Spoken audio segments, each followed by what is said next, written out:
This is the Ancient and Medieval History Lecture for Monday, the 29th of November, 2021. Welcome back. I hope you had a good Thanksgiving vacation. I hope you got some rest because we are hitting the ground running.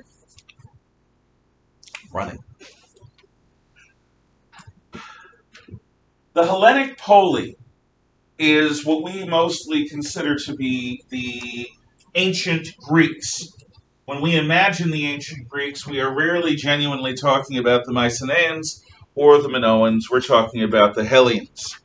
In fact, even to this day, Greece is called Hellas. And this is from Helen of Troy, among other things. So the people that descend from the experience of the Trojan Wars. And the Hellenic Polii rise from roughly around 800 BC up until the time of the Persian Wars. This is the establishment phase of the Hellenic Polii. A polis is a Greek city-state. So, you are reading or have read the Iliad. You have seen the Odyssey, which is a version of Homer's story. And you understand that Homer, while he was telling interesting and vivid stories, is actually very interested in encouraging people to rise to the occasion. Now, you know when you're just phoning it in, when you're just doing what you need to do to get by. And you know when you're working hard to the best of your ability. Homer considers it to be crucial for a person to get into the habit of doing their best at almost every moment that they're doing anything. Mailing it in, being mediocre, is a habit. And it's a habit that is seductive. Wouldn't you rather be doing something else? And you know this, being charter students.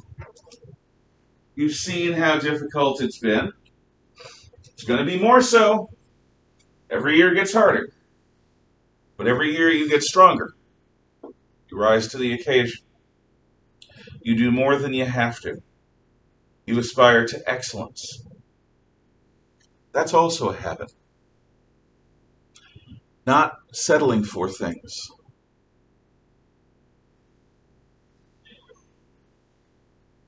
We get the friends we get, and you appreciate people for who and what they are.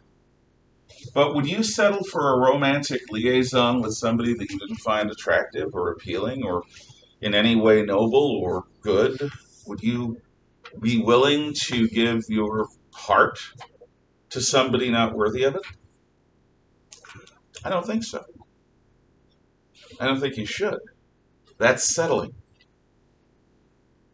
Wanting somebody just to have somebody, not wanting somebody for their own qualities, for what they make you feel, for what they bring into your life, for their degree of caring for you. I do have to ask you to remove the hoodie. But it's up to you to decide what your standards are. Are you sufficiently satisfied with something or someone that's there, that does, their best, but who doesn't really appeal to you? Are you willing to settle? I hope at this point in your lives you're not. You shouldn't be.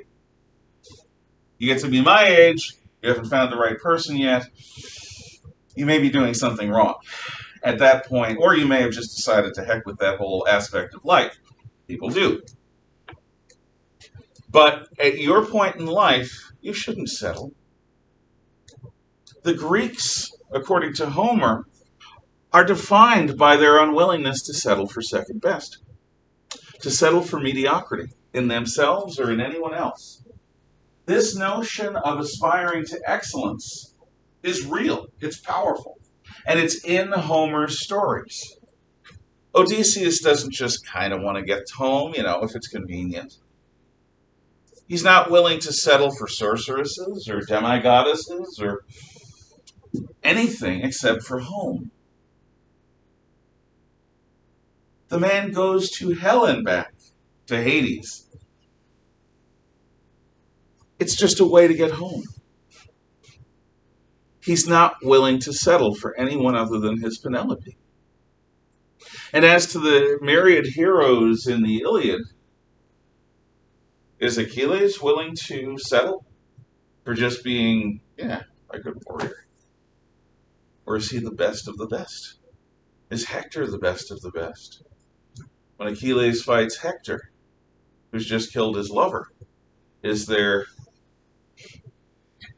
anything other than their best game brought to the fight? The whole point of this is that Homer is writing for a rising people, a people that are growing in power and strength. And he wants them to stand for something. Just like your parents and your teachers, including me, and your priests, ministers, rabbis, whatever, want you to be something more than a food hole.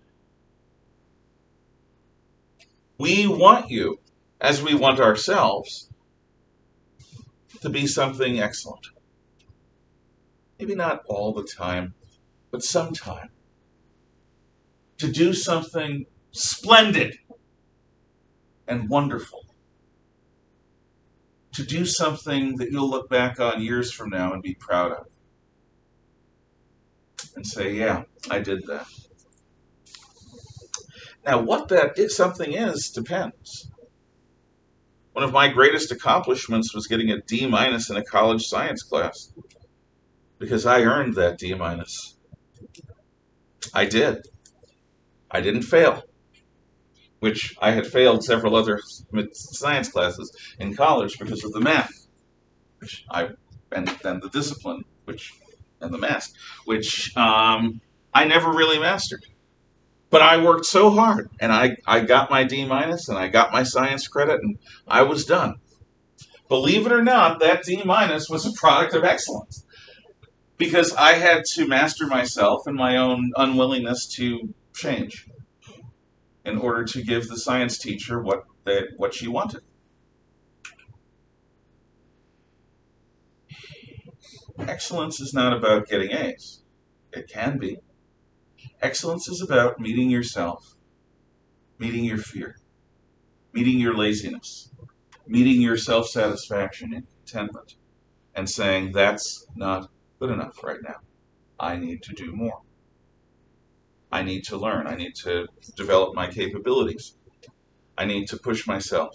I need to bulk up my muscles.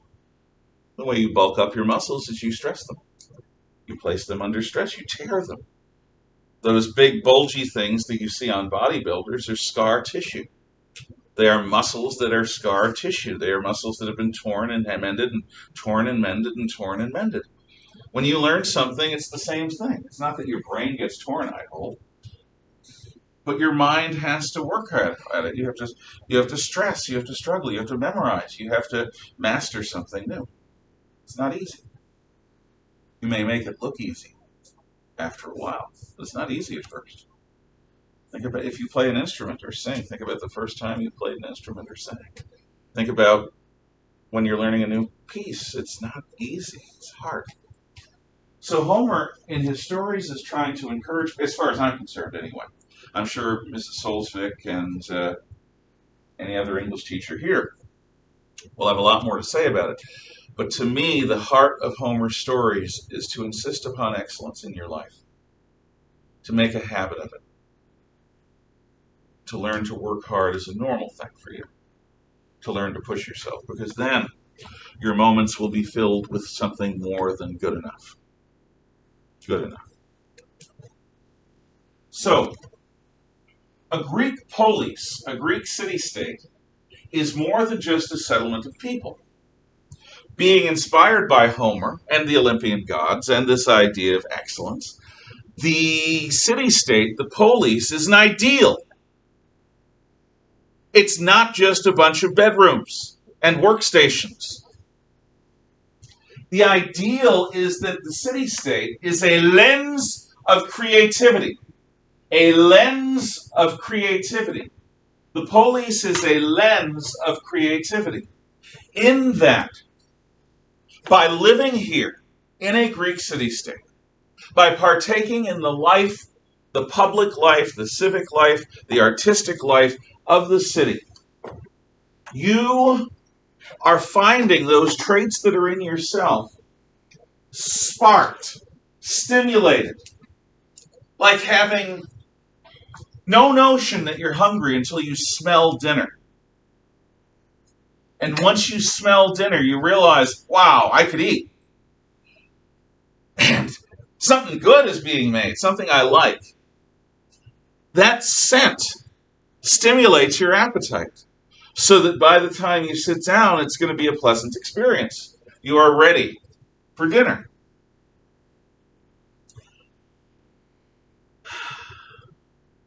So how does a town or a city become something like a lens of creativity? Well, they build a bunch of stuff.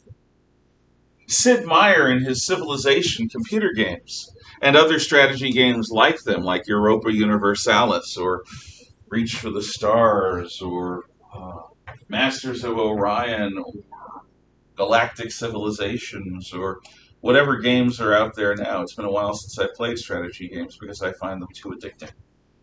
I can play shooters and RPGs because I can put them down easily. But about 20 years ago, I realized it was 3:30 in the morning and I was still playing Civilization 3, I think it was, because I was trying to get gunpowder. And I really wanted to use gunpowder against my neighbors because they were jerks and I wanted to kill them and conquer them. Same. And it was 3:30 in the morning. And I wasn't a teenager. I was postulatedly an adult that had work the next day. So I realized those are not the games for me. They're just a little too addicting. So I stopped. So you build buildings in those games in order to give yourself certain results.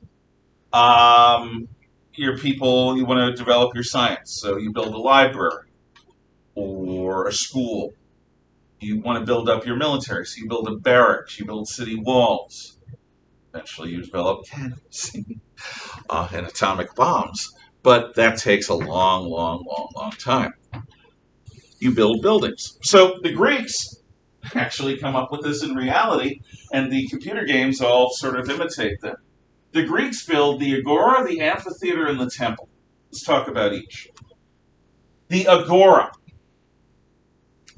The Agora, the simple definition, the town marketplace. But it's more than that. The Agora is a marketplace of goods, of services, and of ideas. A marketplace of goods, services, and ideas, comma. A marketplace of goods, services, and ideas, comma. The living, beating heart of the polis. A marketplace of goods, comma, services, comma, and ideas, semicolon, or comma. Semicolon's better. Besides, you should learn how to use semicolons. It's useful. The living, beating heart of the polis. A marketplace of goods, services, and ideas, semicolon, the living, beating heart of the polis. I will explain all of this. As we approach that Christmas time and do our shopping, you may find it really strange if somebody got up and talked politics at the store. If they got up in the mall and spoke, they'd get arrested, or they'd get taken away by the guys in white coats. Get them out so we can shop. We don't want to hear it, because to us, we don't want politics or religion getting in the way of our shopping experience. It's like Thanksgiving. You all were with family, presumably, and if you were, you might have had the de rigueur conversation between Aunt Doris, the crazy liberal, and Uncle Hank, the crazy conservative. I actually have a crazy conservative Uncle Hank. Good for him. Good for him. I just picked that name out of the air. Maybe I picked it out of your mind. No, I cannot read your mind. I don't want to. It's yours. Your business. But yeah, So there you are, trying to eat turkey and sweet potatoes, if you like that sort of thing. I don't like sweet potatoes. Or yams. Don't like yams. Yes. I love stuffing. Sweet potatoes are good, like if you add other stuff. Yeah, but why add marshmallows? Which I've seen some people Yeah. do. Some people use marshmallows. That's like okay. I like you add like brown cinnamon Okay. I guess I don't like sweet. or brown sugar. Yeah. Brown cinnamon. Brown cinnamon. Yeah! Better than that white cinnamon. Anyway, you get the idea. And then a little bit. Brown. So, the some families like mine, when I grew up, we were New Yorkers, so we argued about politics and religion all the time at the dinner table, including at Thanksgiving. And I learned when I met my wife's family that this wasn't normal because I did, and they got really angry at me, for that and other things. But their family did small talk at the Thanksgiving table. Nice topics that wouldn't anger anyone or offend anyone. I talked about how wonderful President Reagan was and how horrible his, Jimmy Carter was, who was the former Democrat. It's not that my wife's family disagreed with me. They were conservatives for the most part, except for my sister-in-law, who's great. Hi, Annie. But the idea, she's just liberal. She thinks never mind. She thinks she's moderate, but she's liberal. The point is, it's not done at the American barbecue or Thanksgiving table to talk politics or religion. It's considered to be uncouth. It's considered to be disruptive. It's considered to be against the spirit of the holiday. Because for some reason, Americans don't like, hammering tongues argument. Greeks are like my family. They love it. So what the Greeks do at the Agora is you not only go there to buy your melons and to get a carpenter. You go there to hear people talk. Now, some of them talk about religion. Not much, but some, because there are temples for that. And some of them tell stories for entertainment. And some of them talk politics, and some of them teach history. And some of them have students that show up every day and they get paid for it. If I were doing my job in Greece, I'd probably be somebody's slave, because teachers were slaves, slave pedagogues they were called. And I would probably go to the Agora every day, and there'd be students, and my master would get paid, and I would tell my stories. But what if you like what you hear? Well, you put money in a little jar or basket or whatever. What if you don't like what you hear? Well, you can buy day or 2 day old or rotten fruit from the fruit vendor. And then you go to the speaker you don't like and you wing the fruit at his head and try to hit him. This is what's called immediate feedback. Okay, it's not like a like button or a dislike button on YouTube. You get a oh God, what is it? An apricot or what? No, an apple to the face. Tomato. Tomato. Yeah. They didn't have tomatoes actually back then. Tomatoes are a fairly modern thing. Do you know what plant the tomato comes from? Isn't it the same plant as like kale and all those? Well, to an extent, that may be true. What I know is it comes from a plant called deadly nightshade, which is incredibly poisonous. And it was only within the last 500 or 600 years that people made edible tomatoes. And for the longest time, there were whole cultures that refused to eat tomatoes because what are you trying to do? Poison me? That's nightshade. No, they're tomatoes. They come from nightshade, but they're safe. Right. Suckers. But yeah, no, tomatoes are also weird because does anyone know what they're classified as? Fruit. Yeah, they're fruit because of the way their seeds are. They don't taste like fruit. They taste like vegetables. If I ask for fruit and somebody gives me a tomato, I'm not going to be happy about it because it's not fruit. It is. Fine. Science. Yes. I mean, if you grow those little orange tomatoes, little tiny orange tomatoes, those could be fruits. Those are really good. They can. They can be very sweet and tasty. But garden fresh tomatoes are great anyway. They're the best. If you ever have a chance to have a garden, grow a few tomatoes. They take a lot of water, and you've got to have little trellises so that the vines can grow upward. But if you do that, they're better than anything you'll get in the supermarket or even a farmer's market. You're just picking it fresh off the vine, bringing it, cleaning it, and bringing it right to the table. Anyway, you go to the Agora to hear interesting stuff, and you get to give that immediate feedback, whatever it is. Now, this is exciting. I think it's a lot better than listening to music, Christmas music. Play it on a Hammond organ. I don't know what music is today. I try not to shop at Christmas time. And I don't like Christmas music except at Christmas time. People already, I was doing some shopping around Thanksgiving, and I'm already hearing Brushing Through the Snow. Shut up! It's not time yet. There's no snow yet. Not There really. was snow. Yeah, but it's gone. You can't dash through it. It's too thin. Well, I have more snow. Fine. Halfway through November, Yeah. and I'm already tired of it. I know. No, it's really, I haven't even put up my tree yet. I'm going to put up my tree maybe sometime within the next week or so. Yeah. On November 1st, that's when they started putting nothing but Christmas. Yeah, right after Halloween. November 4th, No, there's no Thanksgiving even. It goes right to Christmas. Because there's not much Thanksgiving music. Oh, those pilgrims and those Indians ate. No, it's not that. Anyway, so the Agora, how is it the living, beating heart of the community? Well, okay, let's say you're a shepherd living out in the hills. Every so often you got to go into town to get new tools or to get something that you can't grow on your farm or to bring your produce in.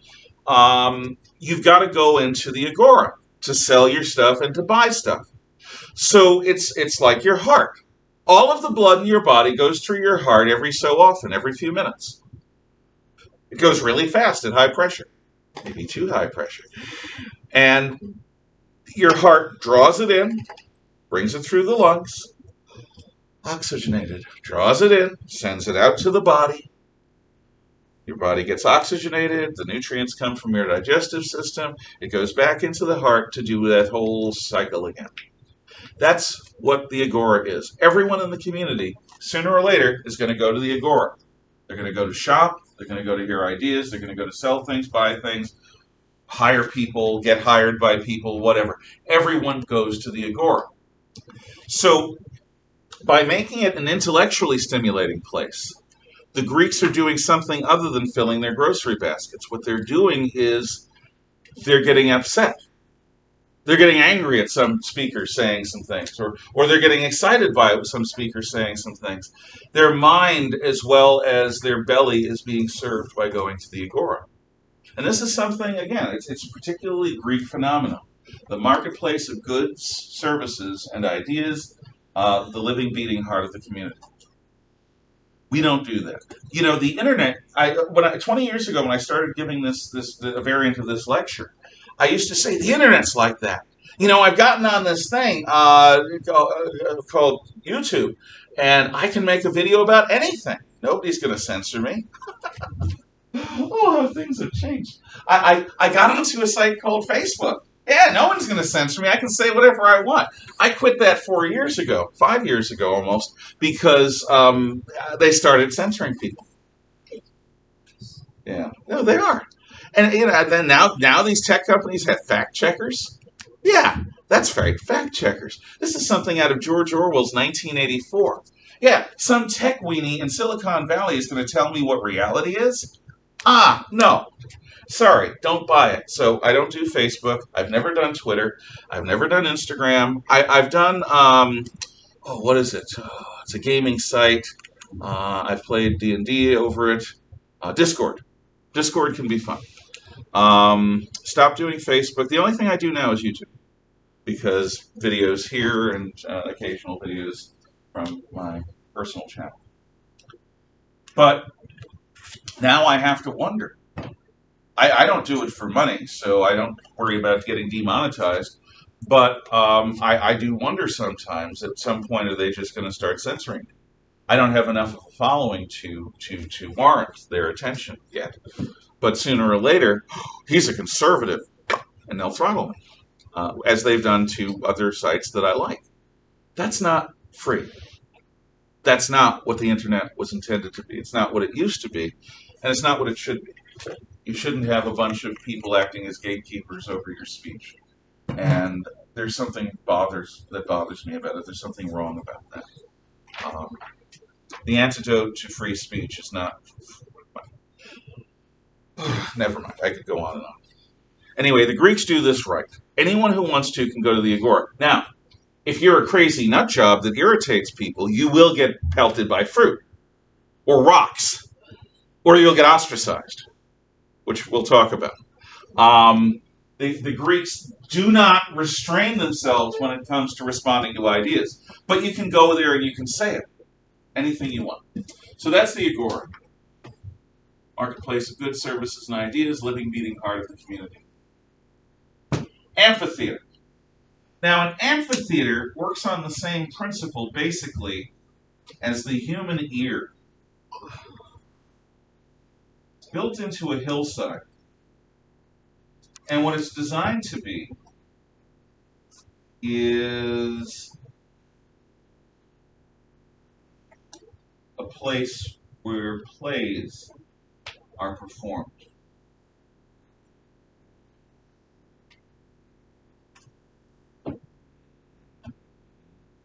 Okay, so we got the amphitheater, and it's built into a hillside, hillside,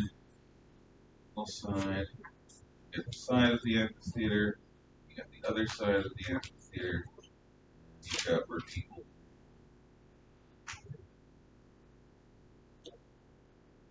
Okay, so why does it have this sort of weird shape?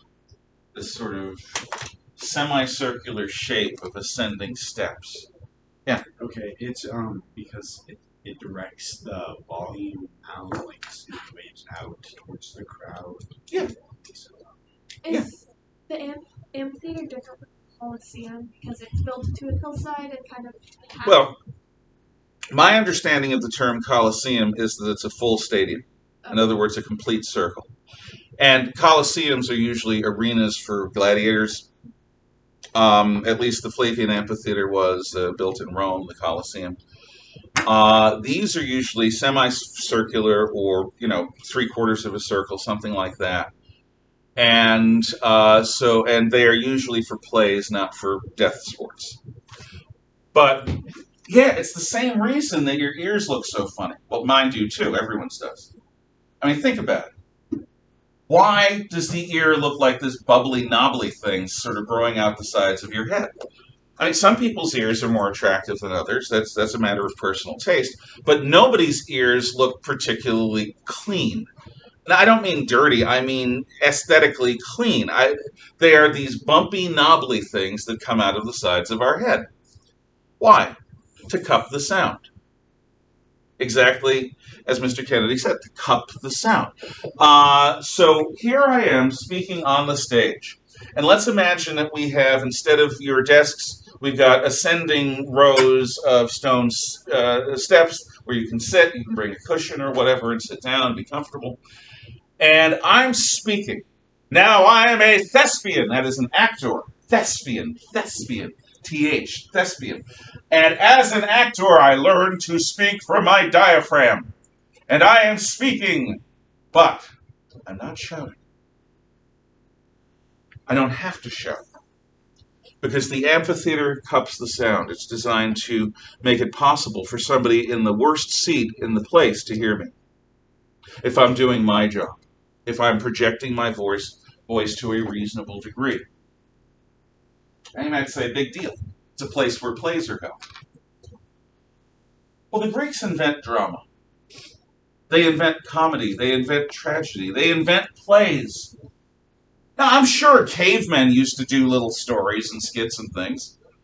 I'm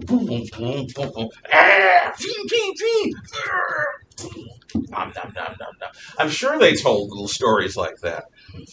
But in historical time, the first people that write plays and perform them in a way that is similar to movies and television shows and plays today were the Greeks. They invest a huge amount of money, because these things aren't cheap, as places to perform these plays. Why? What's the point? isn't just for entertainment.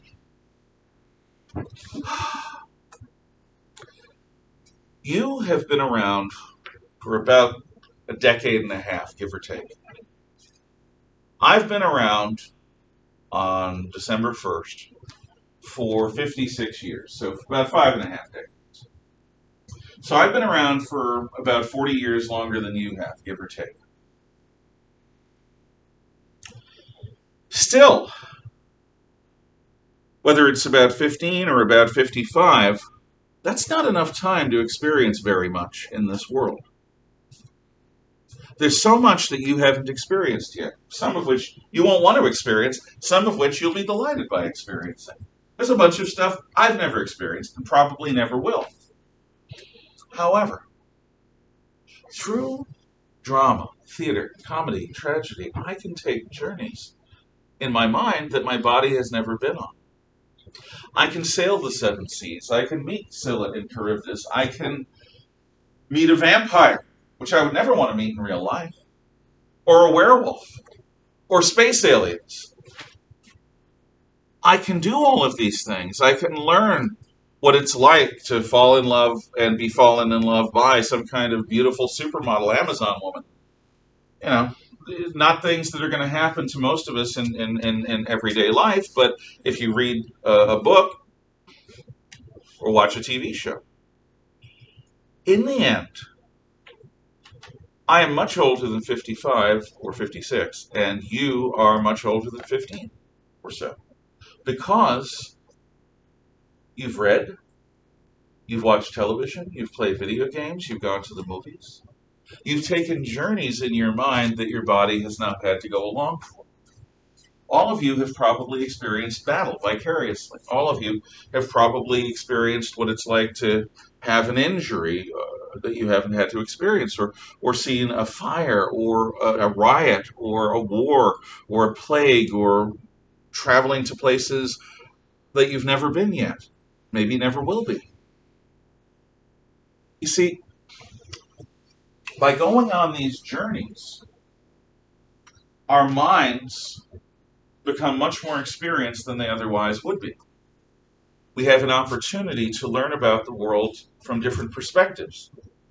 So you can be the young hero going out on the hero's journey, or you can be the wise old man, or you can be the beautiful ingenue, or you can be whatever. Whatever the classic archetype and the classic stories that you want to be, you can experience all of that just by seeing the right play, or watching the right movie, or playing the right video game, or reading the right book. Besides entertainment, the point of all this is you become a richer person. You become a more experienced person. You become a more well-rounded person. Because you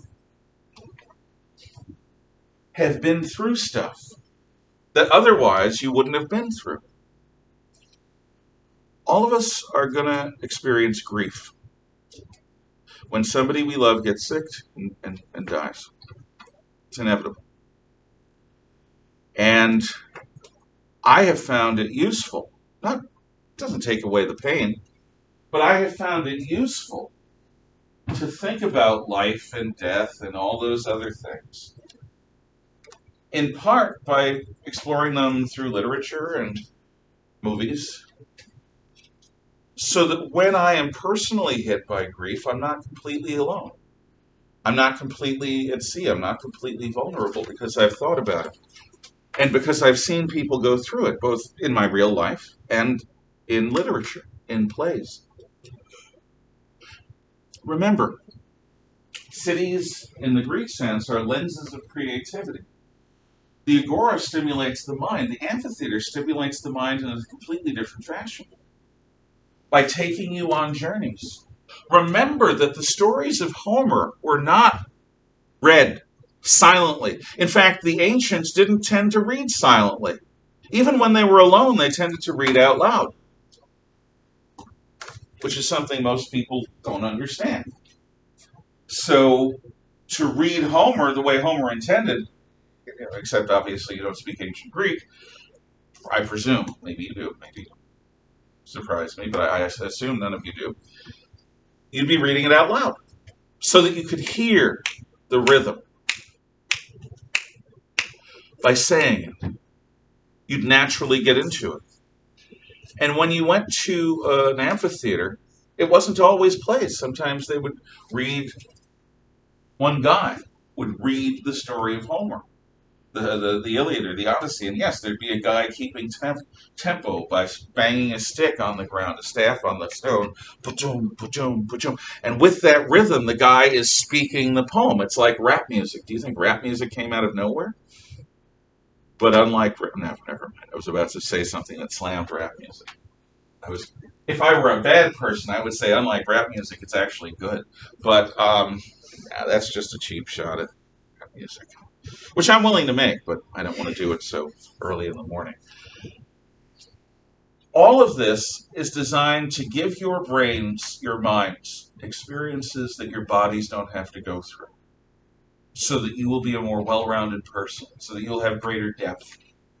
This is one of the great things about literacy. But since the Greeks do it with plays, it's not required. Literacy isn't required. Anyone who lives in a Greek city-state can go to the amphitheater for a very little fee, and there they will experience something by seeing it and hearing it and understanding it in their own way. That's a pretty amazing thing. And then there's the temple. The temple is where human beings interact with the eternal. Yeah, the Olympian gods are different from the god of Christianity or Judaism or Islam. They're different from the druidical pagan nature gods. They're different from Zoroastrians. But regardless of the differences, when a Greek has a child, he brings the child to the temple to be marked by the gods, the way a Christian brings their baby to be baptized or christened. And when they are in love and want to get married, they go to the temple so that the gods will smile favorably upon their union and make their marriage happy and fruitful. And when somebody they love is sick or dying, has just died, or maybe they themselves are facing the eternal, they go to the temple to interact with the eternal. A mortal person, man or woman or child, goes to meet the gods. Now, the Greeks understood the way modern religious people do. God's everywhere. It's not like you need to go to the temple to pray to God. You can pray anywhere while doing anything, almost. But the temple is a place specifically designed. The word holy means set apart from normal life. So the temple is a place set apart from normal life. It is holy. And everything in the temple, the statues, the art, the shape of the room, the light that comes in, the way sound echoes or doesn't echo, all of that. The altar, all of that is designed to bring a person into a reverential frame of mind, so that they're not thinking about work or their relationships or how hungry they are or anything else other than the big questions. What is the meaning of life? Why do people die? Why do bad things happen to good people? Why do good things happen to bad people? Why do some people die needlessly of poverty or of disease or accidents? Questions that sometimes there are absolutely no answers for. No rational answers, anyway. The answers may reside in something called faith. But the temple serves two important purposes. First of all, remembering that a culture is a group of people bound together by certain core beliefs, the temple reminds everyone of what those core beliefs are. So the temple reminds the Greeks that we stand for creativity, and we stand for excellence, and we stand for something more than just going through your life, eating and sleeping and breeding, and we want to bring some excellence to the world with our creativity. So the temple reminds everyone what the core beliefs are. And that tends to make the society more healthy. One of the sadder things about the time that you guys are born into, and it was true when I was born too, is that our society is so divided that there are precious few things that bring all Americans of all points of view together in common cause. When I was little, there was the Vietnam War that divided people, and a bunch of things related to that. Today, it's a question of wokeness and political correctness versus tradition. And because of these divisions, our society has some weaknesses and fractures, and some strengths, in that people do express themselves. But we're not as tightly unified as we might otherwise be. It used to be most Americans could agree, okay, liberal or conservative, we like puppies. We want children to grow up innocent. We want the most possible people to live the nicest possible lifestyle. And we don't want dictators to run the world.